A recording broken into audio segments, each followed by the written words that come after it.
Fighting gurus back in the lab with the pen and the pad, making everyone mad, asking themselves how come they can't predict like the king, who can't seem to stop winning for him and his team. So it seemed all that's left is in the end, his enemies have to turn into friends. Like the old saying goes, don't step on his toes, he's known to eliminate his foes, even the ones pretending to be his bros. So instead I think they rather sit back and let him help make their money grow. And all that starts by you enjoying and taking notes on these shows.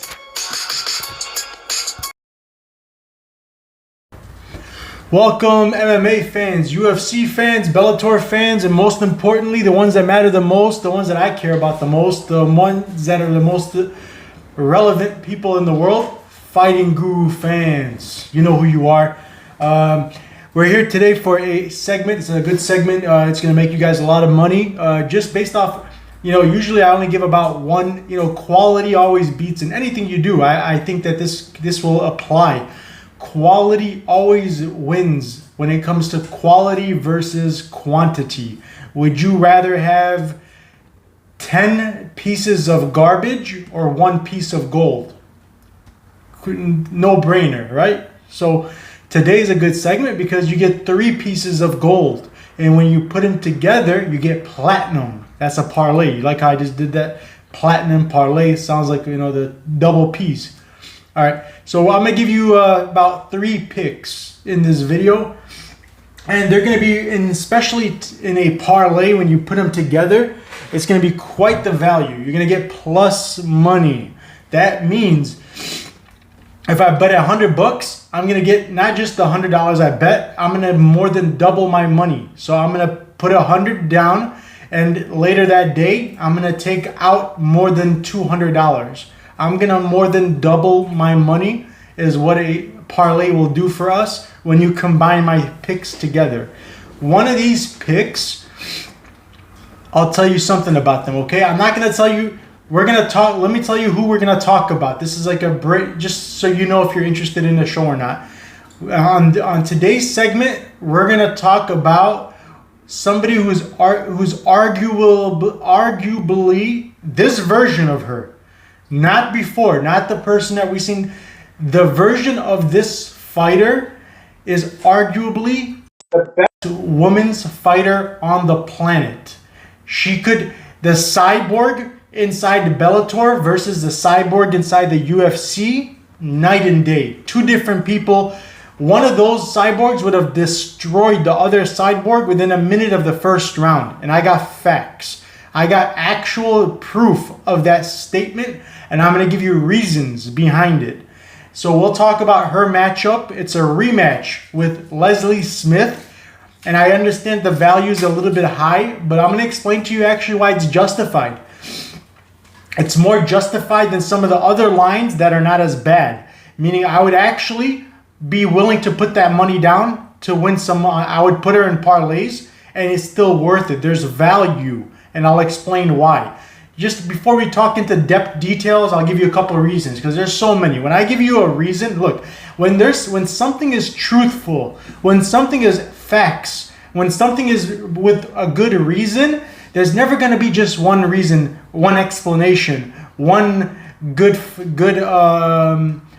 facts or idea behind it. So like if you do something that makes sense, there's usually a lot of reasons for it. Like you can say I did this because in result it turned into me getting this or getting that done or getting.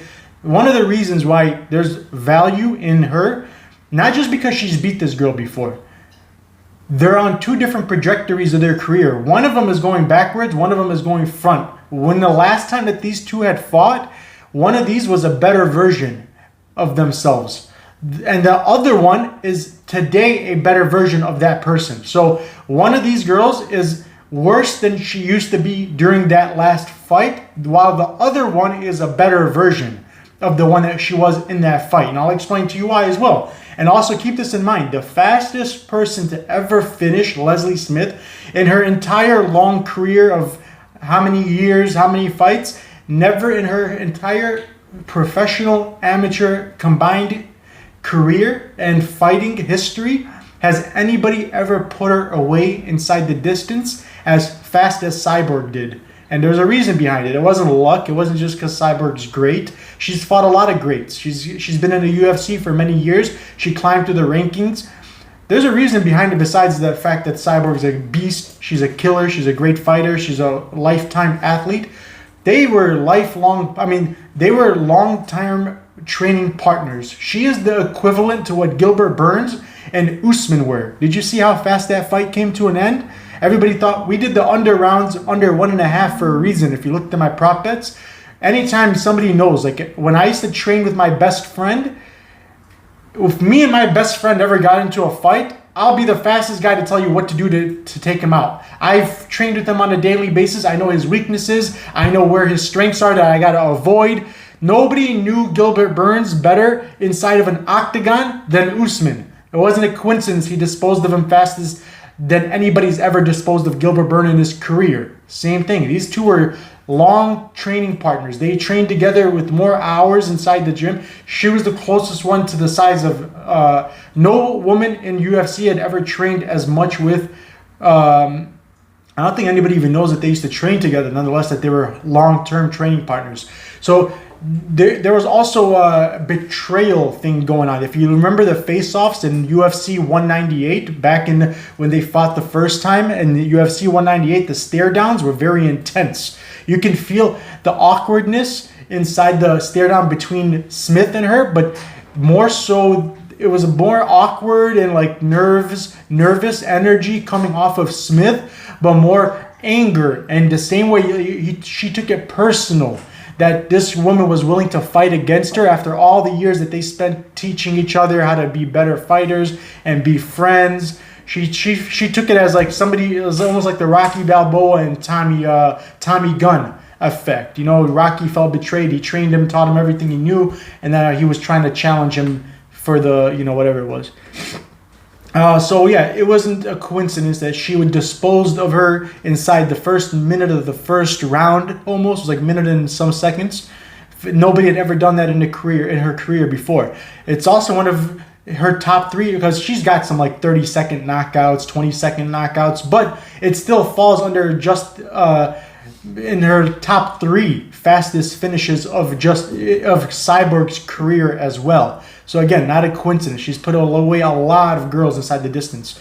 And she's only got 2 losses. Keep in mind, her only other loss is against the only other person you can argue is the greatest of all time. So if there's ever going to be an argument between the greatest woman on the planet right now, it's going to only fall between Cyborg and Amanda Nunes.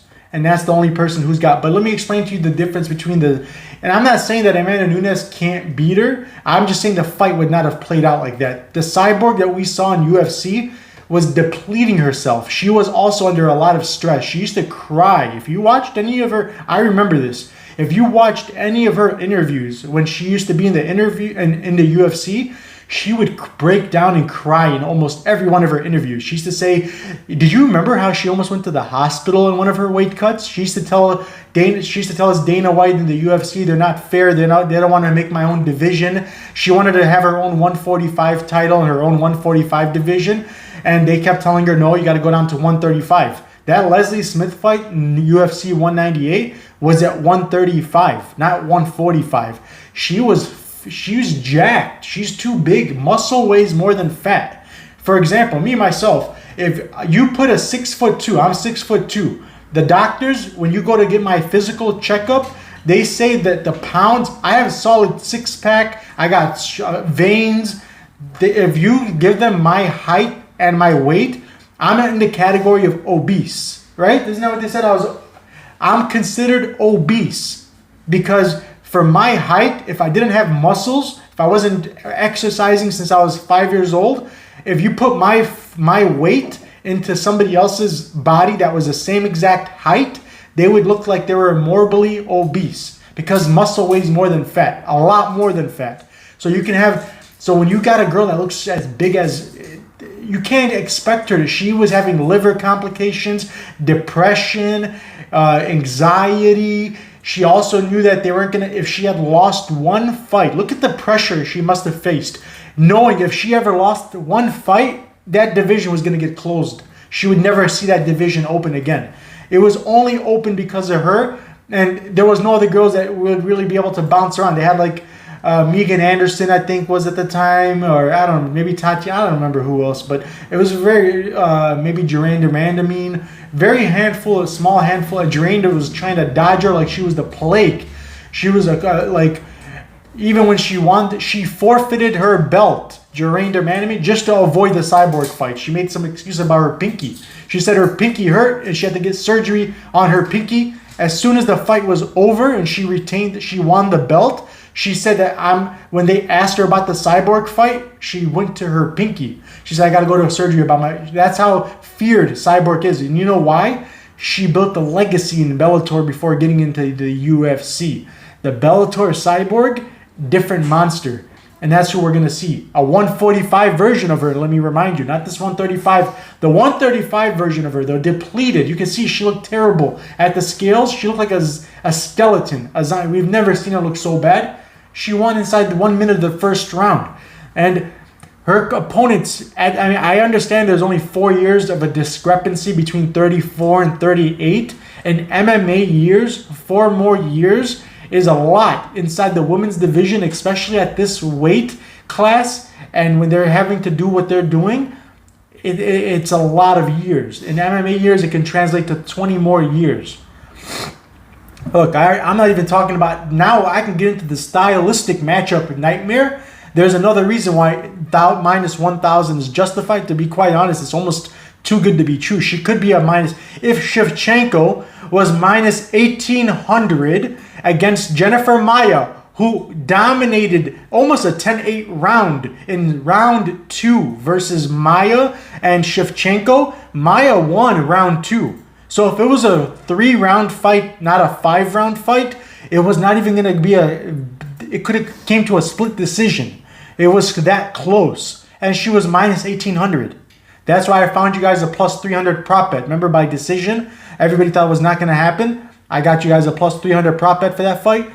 That was minus 1,800. This is only a minus 1,000. And this is a girl who she's already shown. She knows. She's trained with her so many years. She knows exactly what to do, how to do it, when to do it. And, you know, it was already easy enough done inside UFC where she was not her best. It was at 135 where she was actually at her worst. And she was able to successfully accomplish mission accomplished. That easy. Imagine what she should be able to do now, years later. 38 years young. This was many, many years ago. So she was a way better version at that time, Leslie Smith. She was climbing through the rankings. She had some good wins under her belt. Now she's at the end of her career. While Cyborg is showing signs of improvements, even better than the first Bellator version of herself. The first Bellator version of herself never had not one submission win on her record. Now, in her last fight, she showed us she got her first submission win of her lifetime. She's never got a win by submission. And that's showing that she's growing. And I told you that, especially I see this in a lot of Brazilian fighters, because they're resilient. They can't accept father time catching up. So you're going to notice that when sometimes Glover Teixeira, Brazilian, a lot of times you'll see like the older fighters, once they start to get to the end of their career, Jose Aldo, they start to show new wrinkles in their game. Not to say that they didn't have it before, because they probably already had it. It's just they never focused on it because they didn't need to. They never needed to go to it. But when you see that they have different stuff that they could use, and it's some of the stuff that's actually the most effective styles and most dominating things. Like wrestling is one of the best ways to dominate an opponent, to make a fight lopsided so it's not controversial, it's not so close. All you got to do is implement your wrestling and you'll see how dominating. Who's going to be able to argue if you're on top of somebody dishing down strikes and ground and pound? Nobody can say it was a close round. But if you're on your feet and you're giving somebody hard punches, but he's nailing you with 4 punches for every one of your punches, but they're tip-tap punches, anybody can say like, hey, no, his harder punches means that he won. No, his volume means that he won. It could be an argument, and you have to trust the judges to clear it up. Wrestling leaves it out of the equation. It's the best next thing besides getting a finish. So now she's relying on things like that. I'm more happy to say that she's more deserving of being a minus 1,000. All right, so you got my pick on that. Let's focus on something that's more harder for the people. You know, I like to give you the most challenging predictions and breakdowns, people that the people are torn between. Another perfect example, okay. A guy like Christian Edwards, so we're going to talk about two Edwards today. I don't want you to confuse them. One of these Edwards, now I don't think anybody in the world will probably know this unless they do extensive research into each fighter, not just your Wikipedia. You can't get it off of Tapology. You can't get it off of SureDog. You got to go above and beyond. You got to have a full knowledge of fighters who are 4-0. This guy, nobody even knows who he is. I just said Christian Edwards, and guys are looking around like, I'm a hardcore fan, and I don't even know who Christian Edwards is. Let me look this guy up. So you guys are at that level, and I'm going to tell you that what he was doing on his spare time when he was not even fighting. This is a guy who's idolized Jon Jones. And the funny thing is, one of my first impressions when I watched him fight is, wow, this guy fights like a young Jon Jones. He even looks like him. He fights his exact style, his stance, his movement, his weapons, identical. He even looks like he's ranked. He's got a 79-inch reach. 79-inch reach, like Jon Jones has an 80-inch reach about. They have the same physique, tall, long, skinny, and he uses his kicks the same way, his posture, his stance, his movement, his pressure, everything is identical. You know what what he was doing on his last fight? He was hanging out at Jon Jones' house studying fight tape on his opponent. Jon Jones invited him to his house to study tape and dissect his opponent's weaknesses, who he finished inside the distance. Impressively, similar to how Jon Jones got finishes. He does the same things. So he's another guy you could justify. He's undefeated, and if you include his regional scene wins against in his amateur level, where he was a champion. He was a champion in his division, in his older organization.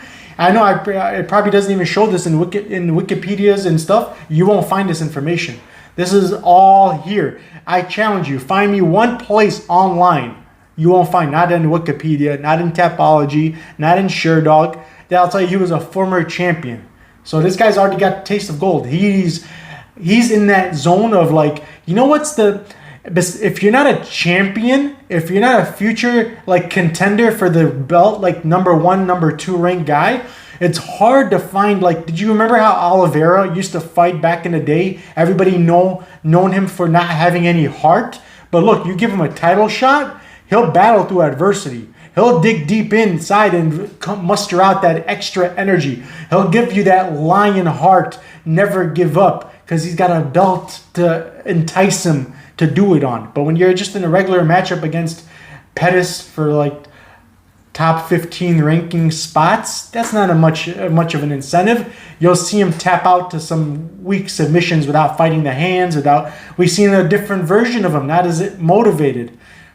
Well, this guy's got an undefeated streak. When you're undefeated, you're fighting every fight like it's a championship fight. That 0 is more important.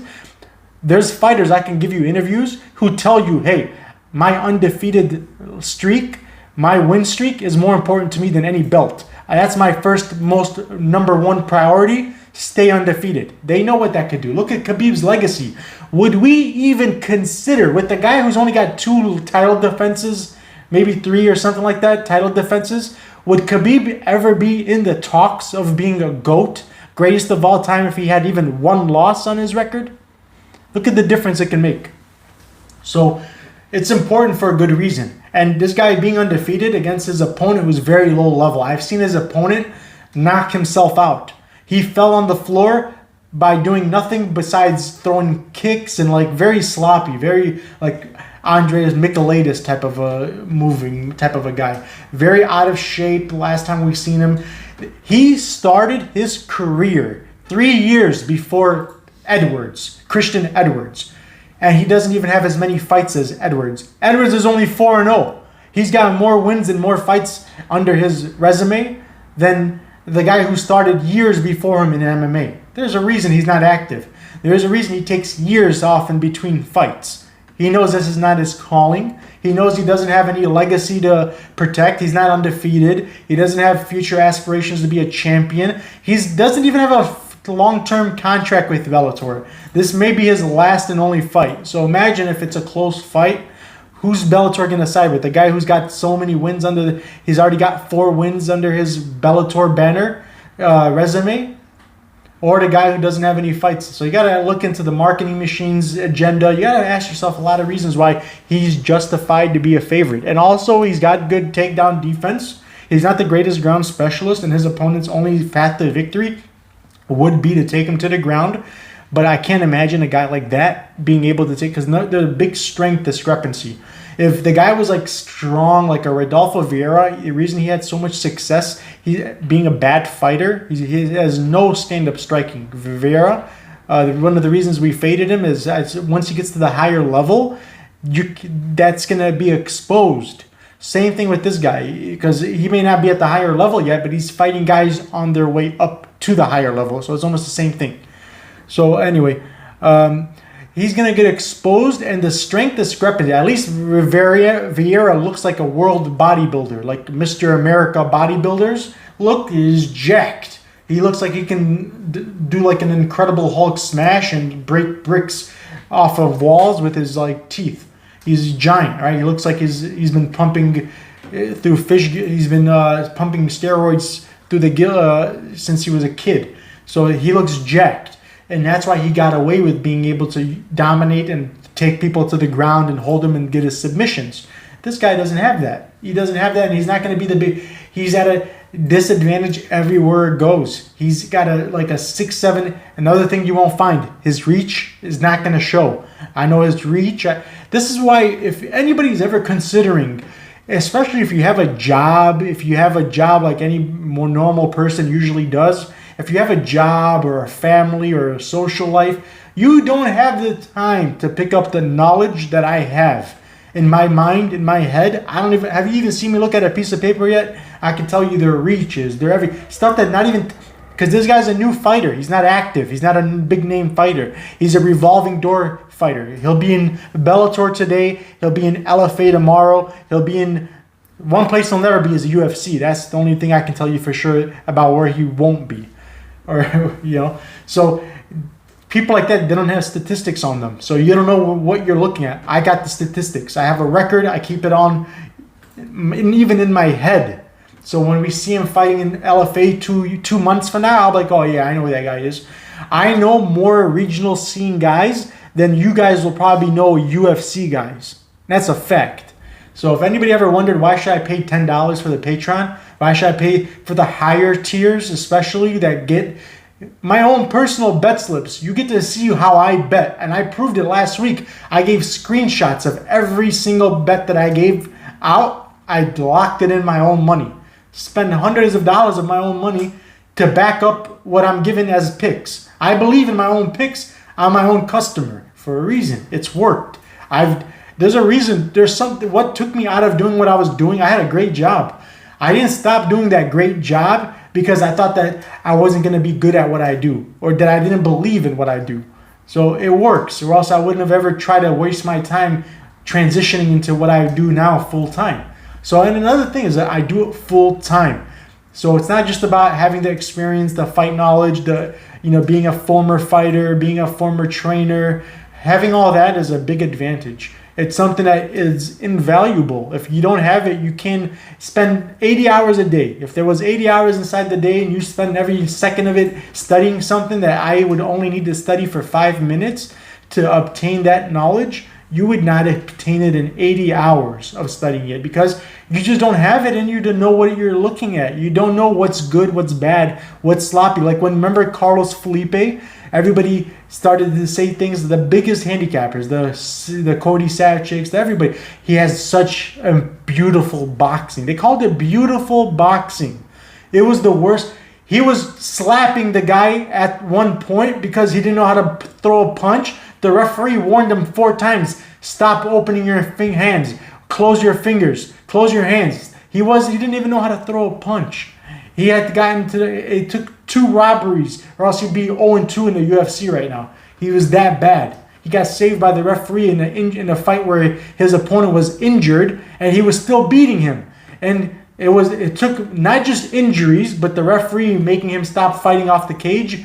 He had to make his opponent pull him off the cage and fight in the middle, and they kept resetting, and he got the decision. So still, it was a robbery. Justin Tafa beat him. It was not even close. Out of 30 unofficial judges, all 30 of them, not even one of them gave it to Tafa. It was a blind robbery. It was not even close. Carlos Felipe, yeah. Yeah, you said not even one gave it to Tafa. Not even one gave it to Felipe. I mean, Tafa dominated him. And now he's got a fight coming up. I'm going to break it down for you guys. There's a lot to talk about with that Justin Tafa fight that people are not aware of. And I'm going to give you guys the breakdown inside the Patreon. If I haven't already, I think I might have already. Or if not, it's on there. Everything's going to be done within the next 24 hours or 48 hours. I'll have today I'm going to record my full breakdown. And good news is if you're on my Patreon, you already get it. That's going to be if you don't get the video, you'll get the post. If you don't get the post for whatever reason, you'll get the bet slips with my picks. So you don't even have to watch my videos. You don't have to even memorize. You don't have to take notes. If you're inside the Patreon, you get my bet slips, my picks, without having to need the reasons. You trust me to know that if I'm giving you a pick, if I'm putting them in my bet slips, there's a reason. You don't have to even ask why. You can trust me on it. But if you don't, you can watch the videos. And here's the good news now. YouTube is offering me to be able to offer you the service by using YouTube. You can get the same picks, the same bets, the same everything from YouTube instead of Patreon now. It's offered in Patreon. If you look underneath my video, you're going to see a button that says join now or join. If you hit the join button, there's tiers. If you want to just get an extra pick, my most confident lock of the week, which goes to the patrons. Patrons only get the lock of the week, my most confident pick of all the fights. That goes to patrons only. Now you can pay the same thing and get the same thing that the patrons are getting it. Then there's also another tier that gets what my higher tier gets, which is the full picks and breakdowns with the private segment and the actual picks written down. In case you don't have time to watch, you can actually get them written down in YouTube. It'll be displayed for whoever's a member. So that's a new perk. You guys can add it if you don't want to go through Patreon for whatever reasons. You don't like Patreon. The name sounds too funny to you. You think it's an ugly name and you like YouTube better. Good luck. You got YouTube now. Anyway, all right. So back on track. You know what I'll even do for people who sign up today? This is a 24-hour special. If you're in the Patreon, you get, after 90 days, you get a MMA Parlay King custom hoodie. This is a badge of honor. Nobody in the world can buy this. You can offer me $1 million. I will not sell this to you. You can only wear this. If I see somebody in the streets wearing this, I know that's my brother. That's my sister. That's somebody who I was able to be friends and partners with for more than 90 days of being respectful business relationship partners. Somebody who I can respect, who has good ethics, good respectful attitude, positive, good, well-deserving. It's a badge of honor. I feel special. Like, I've even stopped people from getting in that were supposed to get them. People who I felt were undeserving, who've been there for 90 days, I had to say, you know what? I don't want your money. You're not getting the sweater. Before they got their sweaters, I had to stop them from getting it. So, like, it's really important. So this will be included, even though it doesn't say it in the YouTube. If I see that you've been my member for 90 days, I'm sending you one of these personally. MMA Parlay King hoodie. I think even the name girl got one, and I got to double check. I think she stole one because I didn't give it to her. So if you see, there's only one person in the world who can walk around that didn't get it the right way and who stole it. You can attack on sight. You got one of these hoodies? Of course. See, she doesn't want to tell me where it is, but she knows. She knows what? And the mug. And the mug. Now, see, now it's personal. Because the mug is like elite of the elite. You can't get a mug unless you're like my soul brother, like my soulmate. But for like friends, I think it's called soul brother. So you got to be like my soul brother to get a mug. Who do you think you are walking around with my mugs? Name girl. It must be nice. All right, guys. So back on track. We got Chris Cyborg justifiably at where she is. I think it's actually if you want to know the truth, lines just opened up. You got time. I couldn't have came out with the video at a more better time. Go slam that. Go slam it into some nice parlays. I gave you guys a nice parlay yesterday. If you were in the Patreon, it was 2-legger paying 3-1. You put him in one of those type of parlays. Like I gave Indiana Pacers and the Boston versus Wizards 2-leg parlay in the NBA. Paid 3 times our money, $100 to win $301 or something like that. It was a freebie, $50 and higher tier. So my top 3 tiers got a parlay for 2 legs that paid over 3 times their money. It cashed in. If you put a girl like this inside a parlay like that, you can get good value for her. A 2-3 leg parlay, especially in 3 legs, like in FanDuel, PointsBet, those places, they give you a boost. Once you get to 3 legs, she won't be at a minus 1,000. They'll give you like a boost for her. Anyway, so another guy who gets trained by or mentored and help and idolize and tries to emulate and replicate the style of one of his idols, who's the greatest of all time, arguably. Dana White even says that John Jones is the greatest of all time for a reason. One of the most successful title runs. He successfully defended his title 14 times, undefeated. Like, it's hard to argue. Besides like a disqualification in the first fight of his professional career, he's been undefeated since, and he's fought legends, Hall of Famers. So, you got a guy who's being compared and being trained by that guy. Hard not to pick him to win against a fade, especially. 1 second.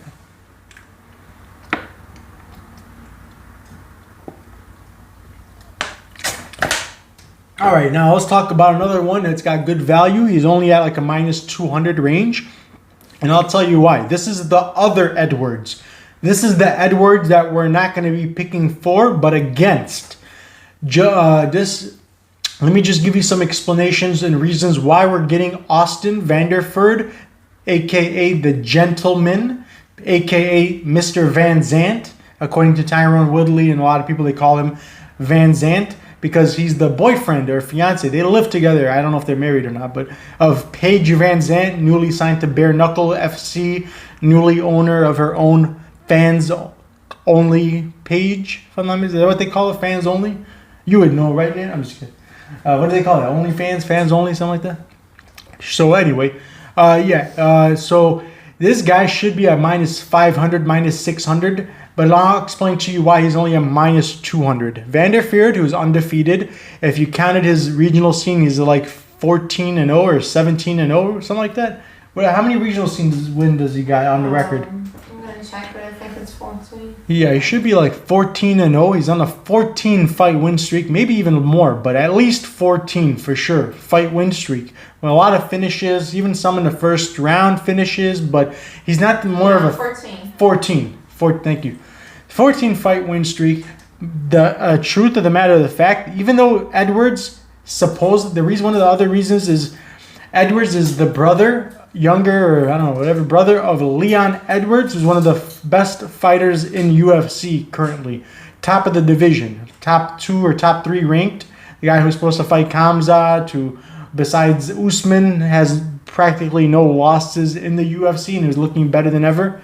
It looked very impressive in his first and only round in a long time. He's been inactive, but it came to a stop because of an eye poke against Bilal Muhammad. But as we saw, he looked great before the fight came to a stop due to no contest eye poke. He duplicates it and replicates it very well. He fights very similar to his brother, not as seasoned, not as polished. And that's the thing. His style, it requires it to be very effective in MMA, to use majority of your arsenal, to be dependent and reliant on kicks in mixed martial arts. Unless you're a Stephen Thompson, unless you're like Leon Edwards, it won't work. That's why he should rightfully be right now, instead of a 1 losing streak as compared to his opponent who's on a 14-win streak. He's on a 1 losing streak by split decision.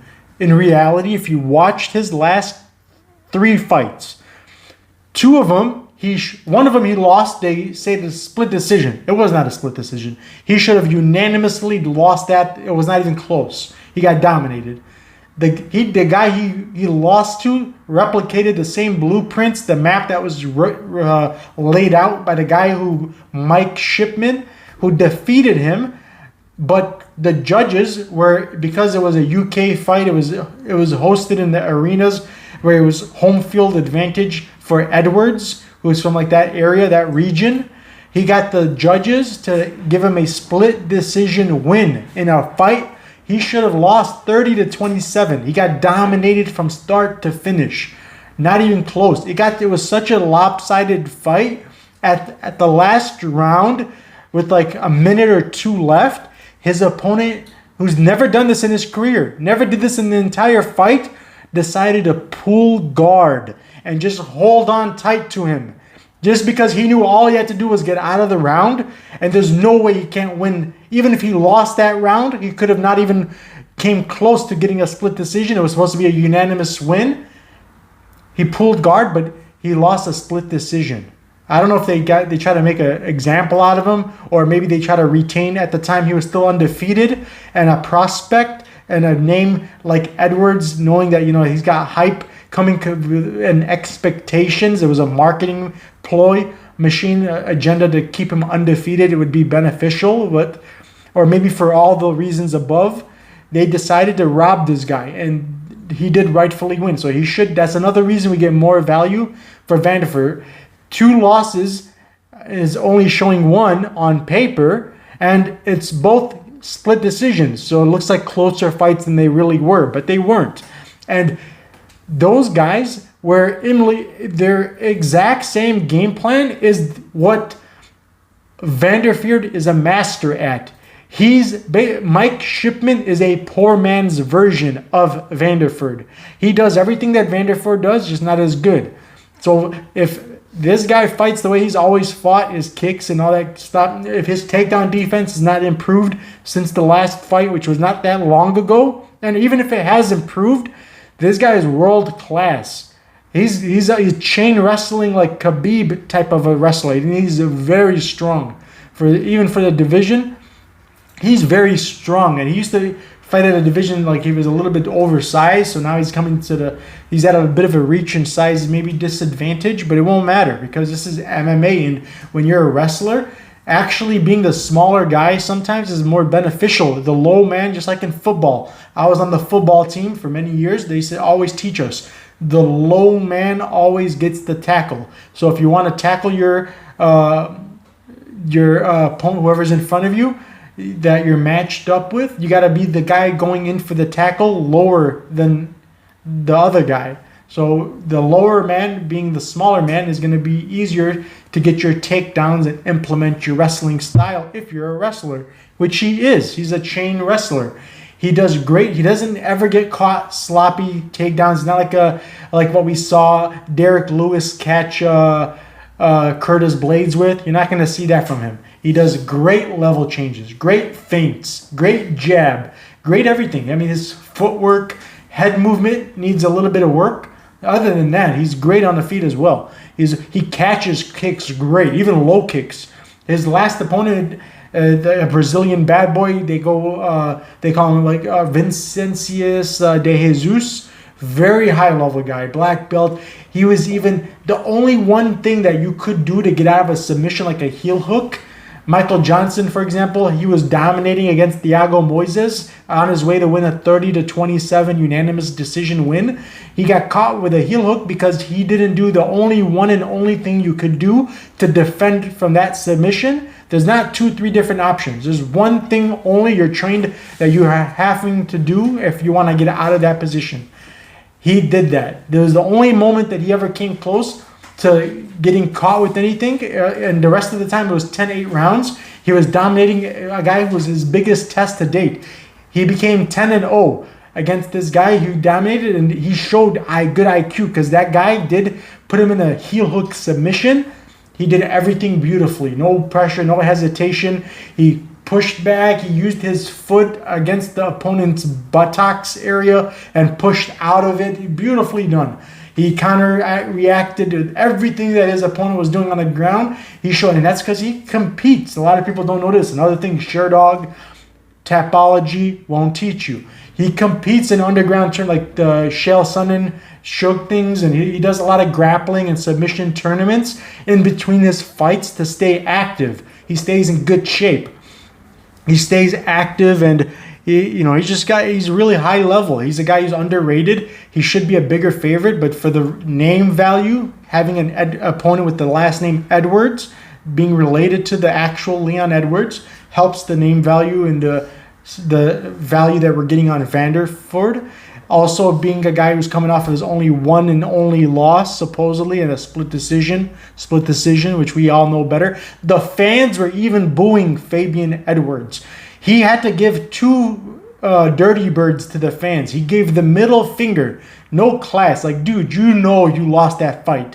You lost that fight. Nobody in their right minds would have thought that you had won that fight.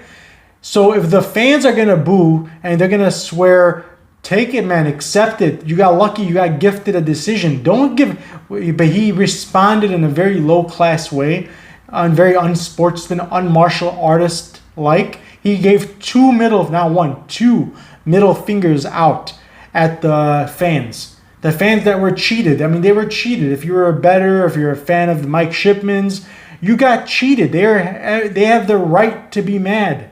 Why are you giving them the middle finger? You should be grateful for what happened.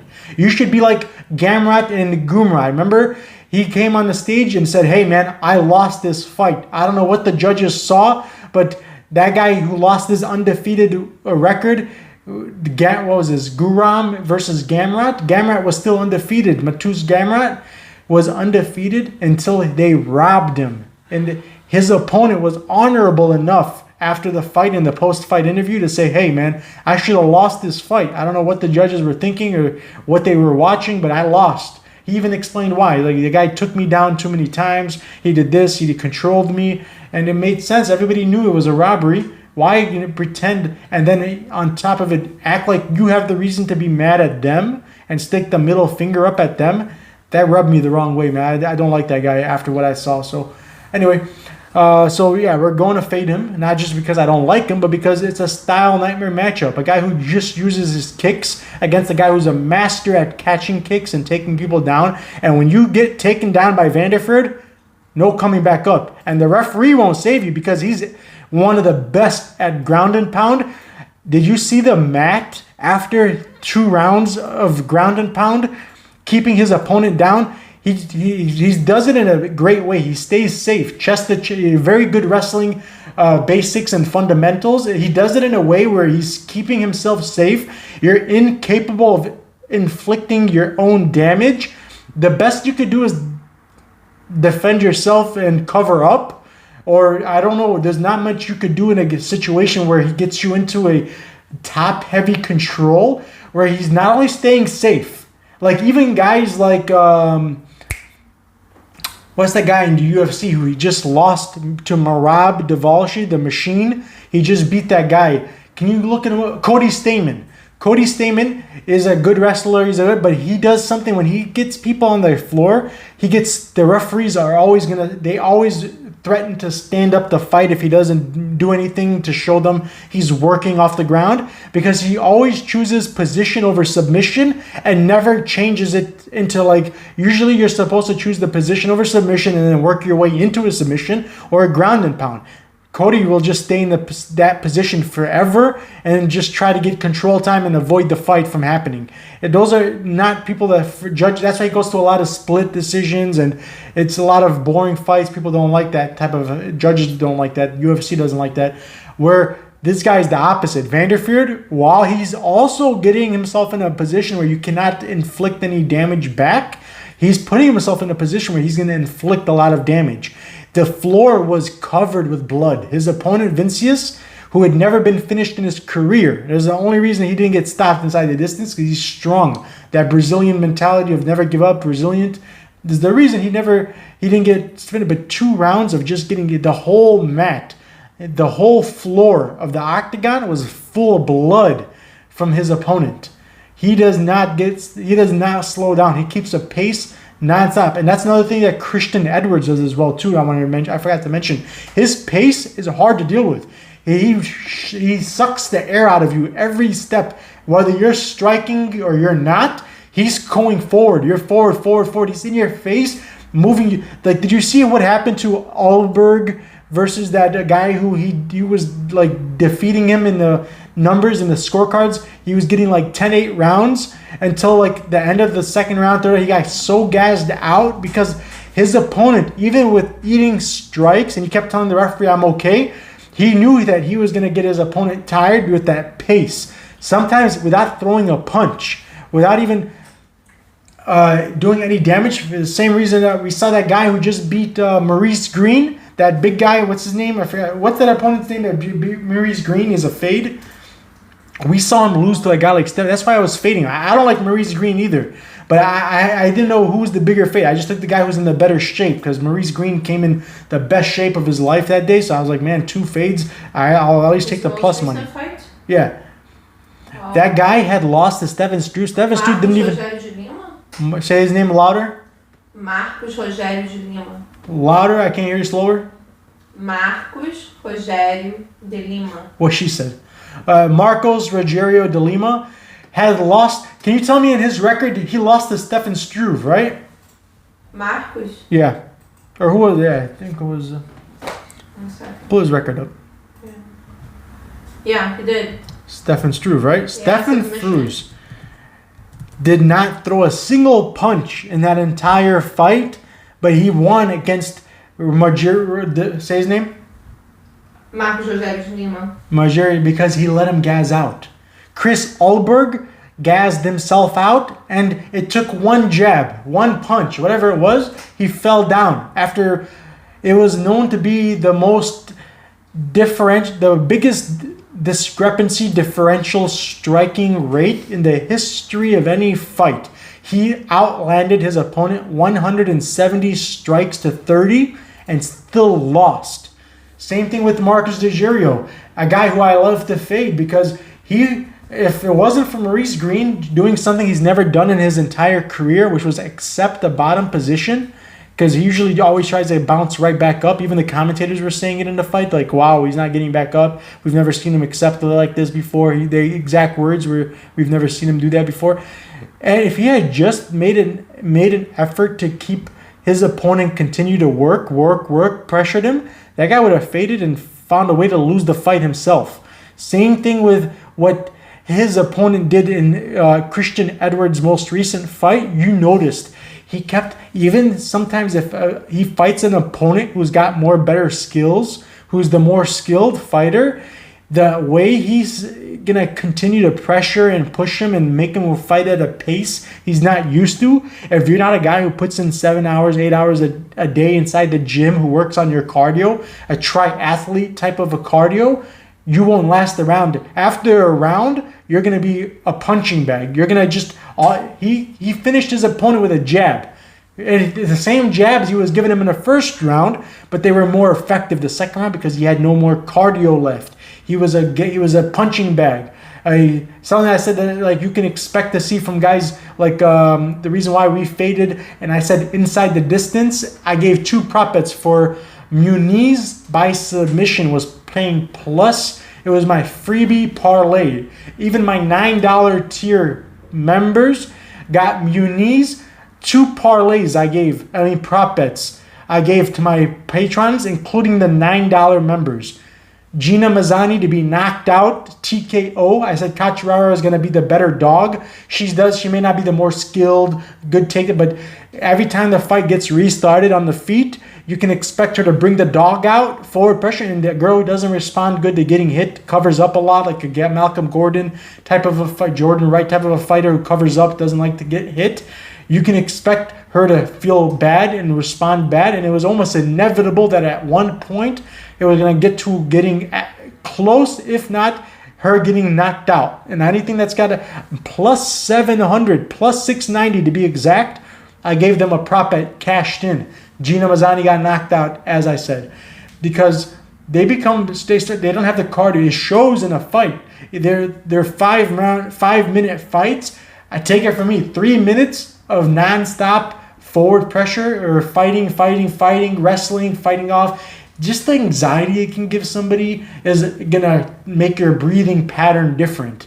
Nonetheless, the actual physical aspect behind it as well, combined with it, it takes a real fighter to know. A normal person, they think, man, 3 rounds only? How can you be so tired?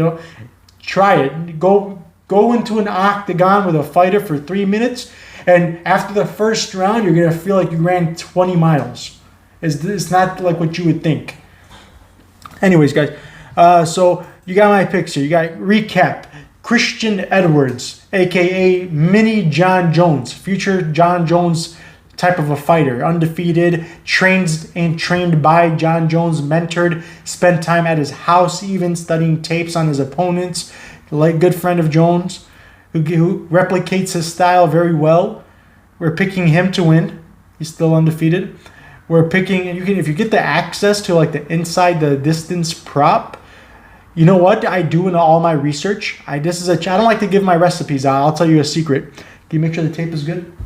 Mm-hmm. One of the things I do in all my researches, and one of my things that makes me so accurate, if somebody is about to fight an opponent, I always look back and I find inside their resume who's the closest opponent they ever had to the one that they're going to fight. So if you're fighting a guy who's like a long wrestler or a long kickboxer, I'll look into their resume and say, oh, look, 2 years ago he fought a guy who's exactly the same style, same physique. Let's see how he handles it.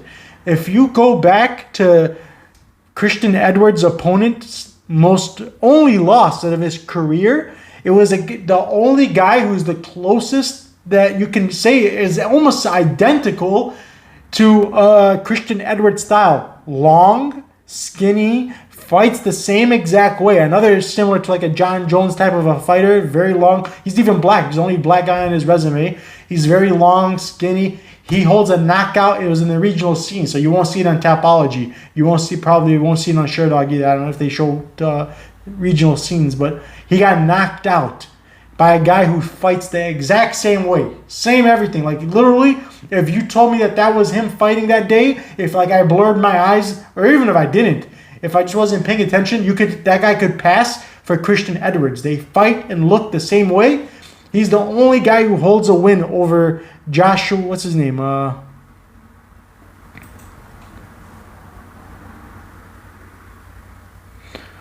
So Christian Edwards is fighting Ben Parrish. Yeah, Ben Parrish's only loss is against the guy who's an exact replica of what Christian Edwards is.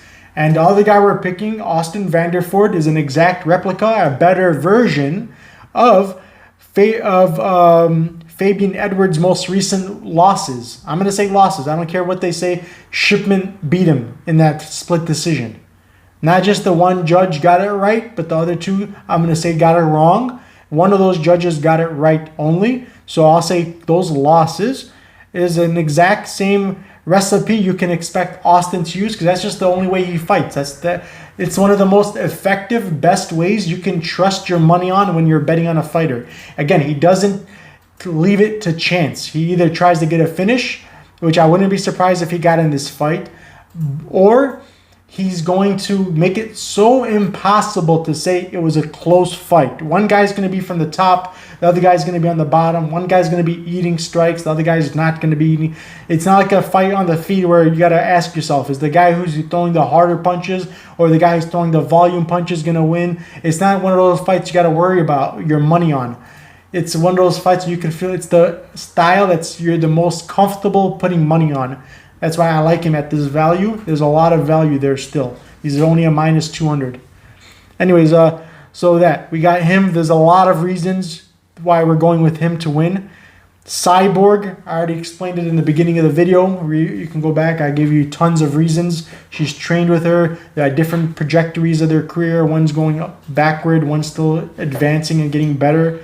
And happy finally. She's not depressed. She's in a good place. Anybody knows if you go to work and you're not in a good mood, you're depressed, you're anxious, you're miserable, it's going to reflect in your performance. That's how she used to be in the UFC. She's not like that. Now they got her own division. She's a champion. That's why she's even showing she got a submission for the first time in her life in her last fight. She never had, nobody would ever think that she could get a submission. She's not that type of a fighter. She's showing new aspects to her game. Very good signs. And and again, only 2 losses. One was a disqualification, doesn't even count. The other one was to Amanda Nunes. I mean, no, it was a submission in there for now. That was John Jones I was thinking about. But that's still, just like John Jones, it came at the first fight of her career. That was like over a decade ago. Hard to count that. It's not the same person. It was her first, she probably had butterflies. It was her first fight ever. It's understandable. You can't really hold that against anybody if it's their first fight. But other than that, she's only lost to Amanda Nunes. And again, during a very bad time of her career. In a bad place of her career.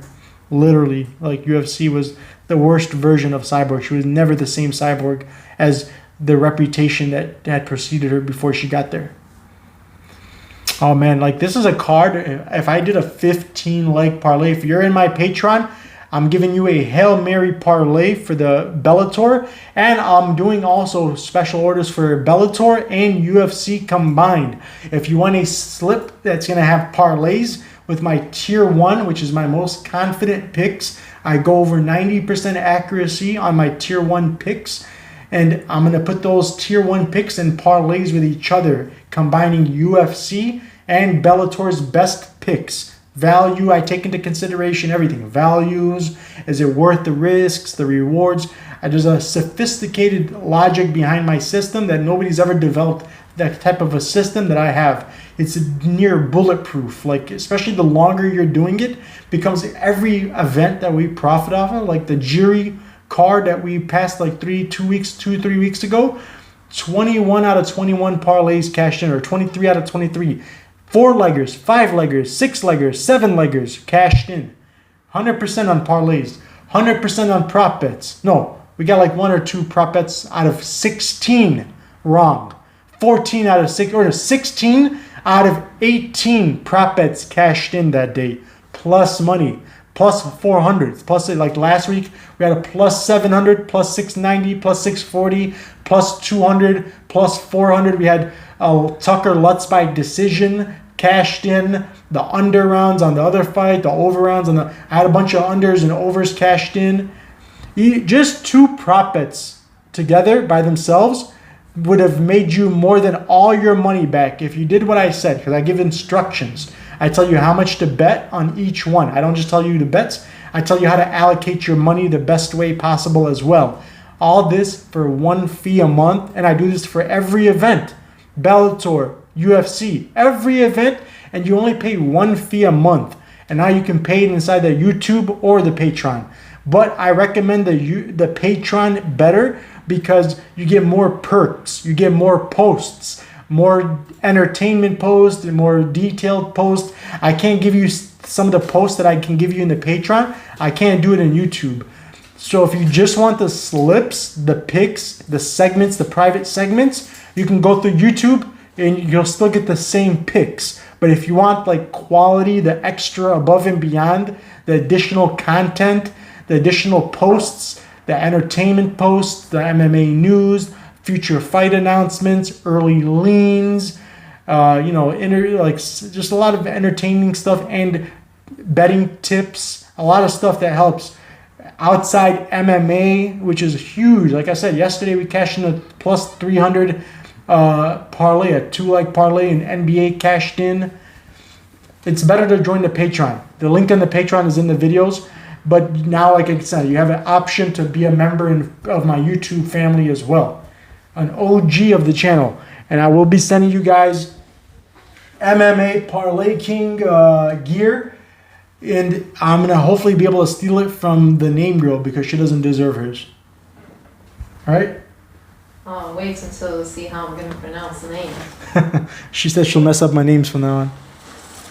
Alright guys, so quick recap, just in case you missed the first recap, that's how nice I am. I got Chris Cyborg, Christian Edwards, Austin Vanderford.